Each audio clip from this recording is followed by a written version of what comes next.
Well, hello and welcome to Payroll in Excel 2021, rolling into 2022.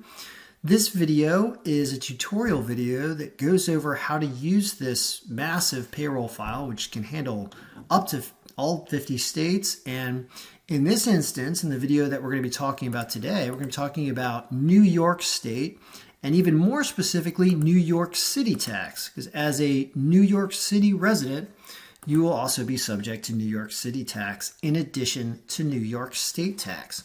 So let's get right into it and show you all the different sheets of this file and basic tutorial here about how to enter in information and what your reports are going to look like. And let's go for it. So everything starts here on this employee info sheet. What you want to do is you want to put the name, person 2, right? Put a last 4 digits of social security number if you want to, or if you want to leave social security numbers out of this file for security issues, that's fine as well. It's going to ask you whether or not the person has filled out a more current version of the W-4. There was a W-4 change in 2020. Some people have, let's say this person had an older W-4. In that case, they just have a number of allowances. If they didn't fill out the new W-4, they have a number of allowances. You could put those number of allowances right here. Is the person married or not? What state are they in? This is for New York, so we have New York. How many allowances from their form IT-204? And we do have links to those forms down here in this New York area right here. There are links to different forms. The IT-204 is right there if you need to click it and find it. Let's say this person has 2 allowances. Then there's the New York City allowances as well, which are also listed, I believe, on the IT-204. Let's assume the person has 2 of those as well. Now we have local tax rate and local county. Now the local tax rate, you're not going to have to do anything, and that's going to stay blank because the tax rates are in a different area of this file. However, you do need to choose whether the person is in New York City or Yonkers. This file doesn't support Yonkers tax rates yet, but it will in the future, and I'll be doing a subsequent video on Yonkers tax rates.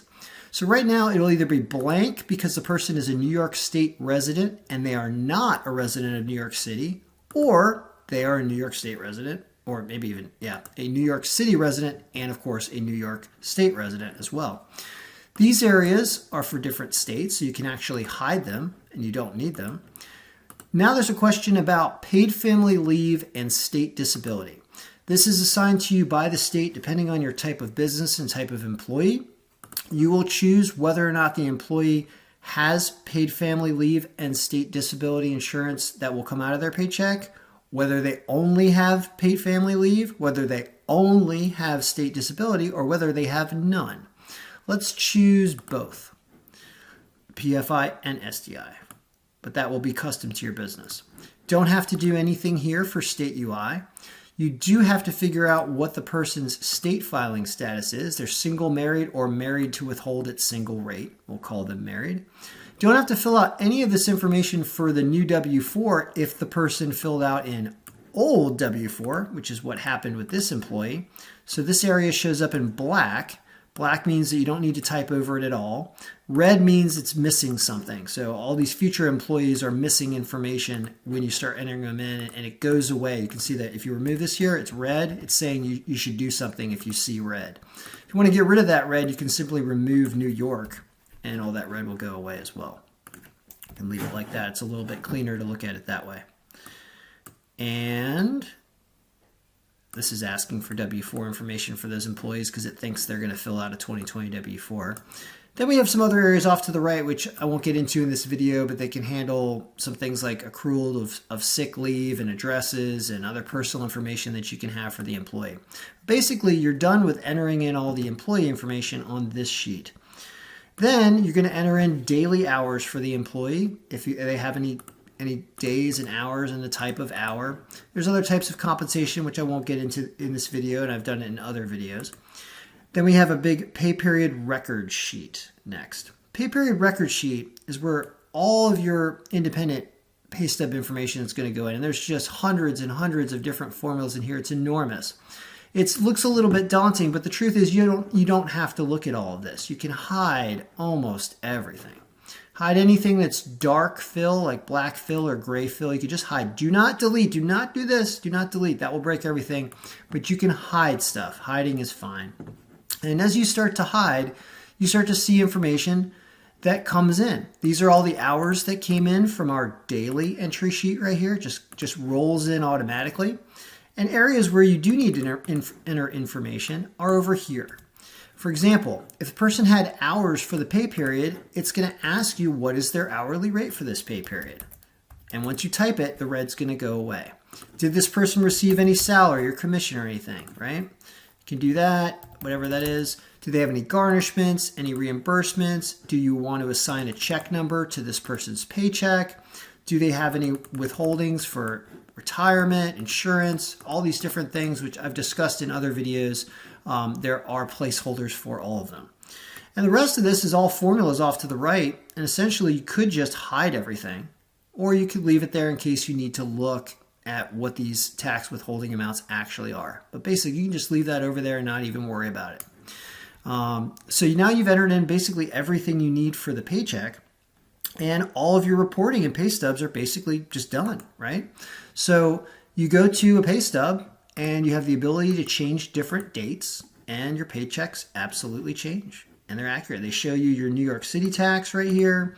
They show you your state disability here. They show you your paid medical leave, your federal withholding, your Social Security, which is 6.2%, your Medicare, which is 1.45%.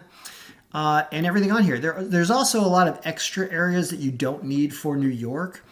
On the pay stub, you have the ability to just flat out delete the column or the row completely, and it's fine. You can also hide it, but I recommend actually deleting it off the pay stub so that your pay stubs can be clean. You can put a logo here for your business. You have complete reign to do whatever you want and mess around with your pay stub, as long as you don't delete any rows that have any relevant information. So all this Oregon stuff, if you don't have any workers' comp in New York, you can delete that. If you don't have Aflac, you can delete that. But the rest of the stuff should stay, and it's going to add up. Is that up to $2,000? Yes, it does. So, and you have some employer expenses down here, that some of those that may not apply to New York as well. Then you get a pay stub. You can just print this as a record of a pay stub. If you do electronic transfer for the pay and you just need to give the employee a record, you can just print this as a PDF or save this sheet as a PDF and send it to them, and that serves as their pay stub. We also have reporting. 941 reporting is a quarterly reporting, and you can toggle and look at different pay periods or different quarters. It's going to show you what the totals are for the quarters. If you want to look at the whole year, choose the star at the bottom. It's going to give you the entire year information. You're also going to get a breakdown. These two things are connected. This red thing over here is connected to this. So whatever you choose here, this updates automatically and shows you this period of time. And then we have the state report for New York over here. And same idea, can choose here. You can also choose a month instead of an entire quarter. You can do that. You can't choose both. You're going to get an error. So it just wants you to choose one of the yellow cells, either the quarter or the month or the pay period, and it will work. And you can see there are errors when you choose a month down at the bottom, because quarterly, it wants to show you the exact months right here. So in order to get the months, you have to choose a quarter for a quarterly report. So we've got pay stubs, also does W-2s right here. You're going to get your W-2s for people. And there's a matrix here for changing pay periods and dates, which I've discussed in other videos, and there are more extensive videos about that in the future, because it can be a little complicated initially to set up your pay cycle and the number of periods in the year and when you issue your paychecks. That's for a different video. And then you also have a dynamic pivot. And a dynamic pivot is a really fascinating report where you have the ability to bring in or remove different elements of your tax structure and payments, and you can really create custom reports off this dynamic pivot. I will be discussing all the things you could do with dynamic pivots over the next year as we expand upon this payroll file. But that is basically what you need to do for New York and New York City residents, is take a look at filling out this information. Once you do that, then you should be good to go. So, oh yeah, one more thing, unemployment. If you have unemployment insurance that you need to pay, New York's going to send you a rate. You need to put that rate right here. Say it's 3.5%. That's going to tax the first $11,800 of wages at whatever rate they assign you.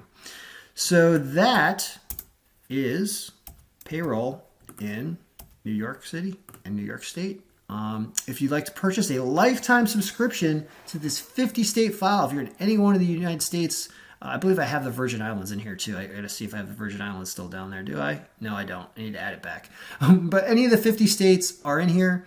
It's a fascinating file. It can change everything. I mean, it's totally dynamic, and I'll be doing tutorials very, very frequently over the next several months, especially as we roll into 2022.